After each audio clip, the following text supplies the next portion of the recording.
Hi everyone, welcome back to lectures. तो आज का जो वीडियो है वो 10th पास स्टूडेंट के लिए है। अगर आप रेलवे की किसी भी वैकेंसी में अप्लाई करना चाहते हैं तो उसके लिए आप ये फॉर्म ज़रूर फिल कीजिएगा। ये जो फॉर्म है बेसिकली ये वेस्टर्न रेलवे अप्रेंटिस के रिक्रूटमेंट के लिए है।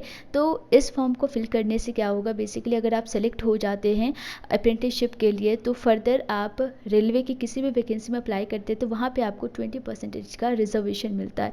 सो इसमें आपको 1 साल की ट्रेनिंग भी करनी होती है और उसमें आपको स्टाइपेंड भी मिलता है। ठीक है, तो आपको कोई भी एग्जामिनेशन नहीं देना है, डायरेक्ट रिक्रूटमेंट है आपके 10th के परसेंटेज के बेसिस पे। आगे क्या प्रोसेस है मैं आपको वो बताऊंगी, और सिलेक्शन प्रोसेस क्या है, एलिजिबिलिटी क्राइटेरिया क्या है, सारी चीज़ें हम यहाँ पे एक एक करके डिस्कस करेंगे। तो सबसे पहले मैं आपको इंपॉर्टेंट डेट्स बता देती हूँ।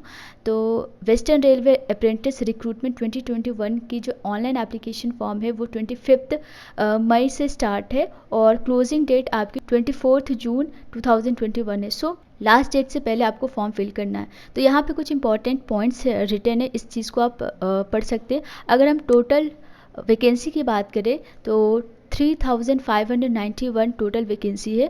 और सबसे पहले यहाँ पे हम एलिजिबिलिटी कंडीशंस की बात करेंगे, क्या क्या क्राइटेरिया है, आपकी एज लिमिट क्या है। अगर आपकी मिनिमम एज 15 ईयर्स है और मैक्सिमम 24 ईयर्स है, मतलब ये कि आपकी जो एज है अगर आपकी मिनिमम 15 ईयर्स है तो आपकी 24 जून 2021 तक आपकी मिनिमम 15 ईयर्स कंप्लीट हो जानी चाहिए या फिर मैक्सिमम 24 ईयर्स कंप्लीट हो जानी चाहिए। तो इस तरीके से यहाँ पे डेट कैलकुलेट किया जाता है। ST SC एंड OBC के लिए अपर एज लिमिट का रिलैक्सेशन होता है। सो मैक्सिमम ST SC के लिए 5 इयर्स का एज रिलैक्सेशन है एंड OBC के लिए 3 इयर्स का एज रिलैक्सेशन है। जनरल कैंडिडेट के लिए कोई भी एज रिलैक्सेशन नहीं होता है एंड PWD के लिए 10 इयर्स का एज रिलैक्सेशन है। एक्स सर्विसमैन के लिए अगेन 10 इयर्स है। ठीक है, तो ये आपकी कैटेगरी पे डिपेंड करेगा, आप अपने कैटेगरी के बेसिस पे यहाँ पे चेक कर सकते हैं। एंड यहाँ पे आपका कैटेगरी वाइज डेट दिया गया है जिससे आप ये कैलकुलेट कर सकते हैं कि आप इस फॉर्म के लिए एलिजिबल हो या नहीं हो। अब बात करते हैं इसेंशियल क्वालिफिकेशंस क्या है। तो इसमें दो इंपॉर्टेंट चीज़ें हैं, एक आपका एजुकेशनल क्वालिफिकेशन जिसमें मेट्रिकुलेशन इंपॉर्टेंट है, यानी कि अगर आप 10th पास हो, 10th कंप्लीट कर लिया है आपने और मिनिमम 50% कंपलसरी है, इससे ज़्यादा आपके परसेंटेज है तो आप एलिजिबल हो। नेक्स्ट जो इसेंशियल क्वालिफिकेशंस है उसमें टेक्निकल क्वालिफिकेशन भी इम्पॉर्टेंट है। तो ITI सर्टिफिकेट आपका है जो कि NCVT या फिर SCVT से एफिलिएटेड है तो आप एलिजिबल हो। बेसिकली ये कंपलसरी है, ITI सर्टिफिकेट आपके पास होना ही चाहिए। एंड यहाँ पे 17 ट्रेड्स को कंसीडर किया गया है, fitter, welder, Turner, electrician, electronics, mechanic, wireman, उसके बाद ये सारी चीज़ें थे, पाइप फिटर है, प्लम्बर है, ड्राफ्ट्समैन है, ठीक है, स्टेनोग्राफर है। उसके बाद अगर आप यहाँ पे नोट में देखोगे तो जो आपका मेट्रिकुलेशन है या फिर जो ITI है, ठीक है, इन दोनों का रिजल्ट आ जाना चाहिए तभी आप ये एप्लीकेशन फॉर्म फिल कर सकते हैं।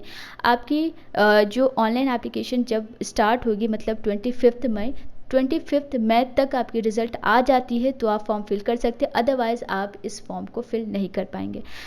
नेक्स्ट जो है वो ITI के लिए है, अगर आप ITI में फेल हो, ठीक है, तो भी आप इस चीज़ के लिए आप अप्लाई नहीं कर सकते। एंड अगर आप इंजीनियरिंग ग्रेजुएट्स हो या फिर डिप्लोमा होल्डर्स हो तो भी आप इस एप्लीकेशन फॉर्म के लिए एलिजिबल नहीं हो। नेक्स्ट EWS के लिए रिजर्वेशन दिया गया है। तो अगर आप ST SC OBC non creamy layer में नहीं आते हैं और आपकी फैमिली की जो इनकम है 8 लाख से ज़्यादा नहीं है, ठीक है, ये ग्रॉस इनकम है, तो बेसिकली आप EWS के जो बेनिफिट्स है जो रिजर्वेशन के लिए, उसके लिए आप आइडेंटिफाइड किए जाओगे और रिजर्वेशन की जो बेनिफिट्स है वो आपको मिलेंगे। ठीक है, तो यही सारी चीज़ें यहाँ पे लिखी गई है। नेक्स्ट पेमेंट की बात करें तो जो जनरल कैंडिडेट है, जो जनरल से बिलोंग करते हैं, उनकी जो एप्लीकेशन फ़ी है वो 100 रुपीज़ है, बट ये सिर्फ और सिर्फ मेल के लिए है, बाकी किसी की भी कोई भी एप्लीकेशन फ़ी नहीं है। अगर आप ST SC PWD से बिलोंग करते हैं आपकी एप्लीकेशन फ़ी नहीं है। अगर आप विमेन हो तो आपकी कोई भी एप्लीकेशन फ़ी नहीं है, चाहे आप जनरल से बिलोंग कर रहे हो या फिर आप किसी भी रिजर्व्ड कैटेगरी से बिलोंग कर रहे हो। नेक्स्ट यहाँ पे आप देख सकते हैं medical fitness and physical standards दिया गया है। जब आप सेलेक्ट होते हैं तो आपको medical fitness certificate certificate submit करनी होती है। तो क्या क्राइटेरिया है, क्या क्या चीज़ें कंपलसरी है, मिनिमम क्राइटेरिया क्या है जो होना ही चाहिए आपके मेडिकल सर्टिफिकेट में, वो सारी चीज़ें यहाँ पे नीचे दी गई, तो वो भी मैं आपको बता दूंगी। बट बिफोर दैट आप यहाँ पे लोकोमोटर डिसेबिलिटी के बारे में देख सकते हैं। जो ट्रेड्स है, ट्रेड्स वाइज आपकी मैक्सिमम डिसेबिलिटी यहाँ पे गिवन है, ठीक है। सो मेडिकल फिटनेस सर्टिफिकेट की जो फिजिकल फिटनेस स्टैंडर्ड दी गई है वो यहाँ पे है। सो हाइट आपकी मिनिमम 137, वेट आपकी मिनिमम 25.4 किलोग्राम एंड चेस्ट आपका यहाँ पे 3.8 सेंटीमीटर से कम नहीं होना चाहिए। सो ये मिनिमम क्राइटेरिया है। और नेक्स्ट आइज़ के लिए कुछ चीज़ें दी गई है, ईयर्स के लिए स्किन, स्पीच एंड बाकी चीज़ें यहाँ पे है।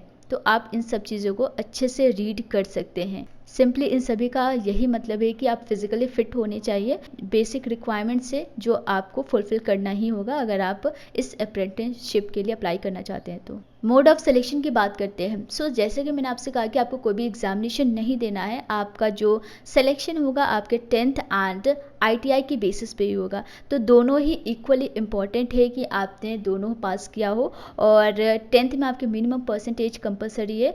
ITI की कोई क्राइटेरिया नहीं दी गई है, लेकिन आपका जो सिलेक्शन होगा दोनों के परसेंटेज के बेसिस पे ही होगा। तो दोनों का एवरेज ही आपका कट ऑफ आएगा, और हाईएस्ट जो परसेंटेज का कट ऑफ जाता है वो अराउंड 89 और 91 के आसपास होता है। तो अगर आप 10th एंड ITI में अच्छे परसेंटेज स्कोर किए हैं तो आपका वेस्टर्न रेलवे अप्रेंटिसशिप के रिक्रूटमेंट के लिए आपको सेलेक्ट किया जाएगा।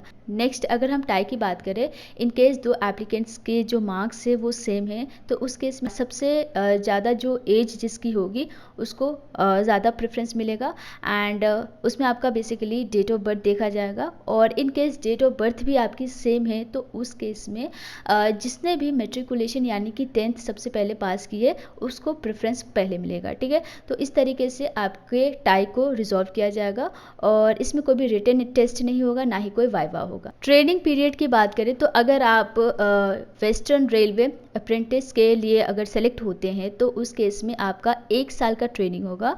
और स्टाइपेंड कितना मिलता है, बेसिकली आपका जो भी रूल होगा स्टेट गवर्नमेंट का उसके बेसिस पे आपको स्टाइपेंड मिलता है, बट यूजुअली आपका 7 to 8,000 आपका स्टाइपेंड रहता है। ओके, कौन कौन से इंपॉर्टेंट डॉक्यूमेंट्स है वो आप यहाँ पे देख सकते हैं। जब भी आप एप्लीकेशन फॉर्म फिल करेंगे सबसे पहले इस नोटिफिकेशन को डिटेल में रीड करेंगे, और जो एप्लीकेशन जहाँ पे आपको फिल करना है उसका जो नोटिफिकेशन है वो मेरे डिस्क्रिप्शन में दे दूँगी। तो अगर आप 10th पास कर चुके हैं, आपकी रिज़ल्ट आ चुकी है, ITI की रिज़ल्ट आ चुकी है, तो आप इस वेस्टर्न रेलवे अप्रेंटिसशिप के लिए अप्लाई कर सकते हैं। और इसमें आपका डायरेक्टली सिलेक्शन होता है, बस आपके 10th और ITI में अच्छे परसेंटेज होने चाहिए। सो अप्रेंटिस करने का फ़ायदा क्या है, बेसिकली जब भी आप रेलवे के किसी भी वैकेंसी के लिए अप्लाई करेंगे तो उस वक्त आपको 20% का रिजर्वेशन मिलता है अगर आप यहाँ पे ट्रेनिंग करते हैं।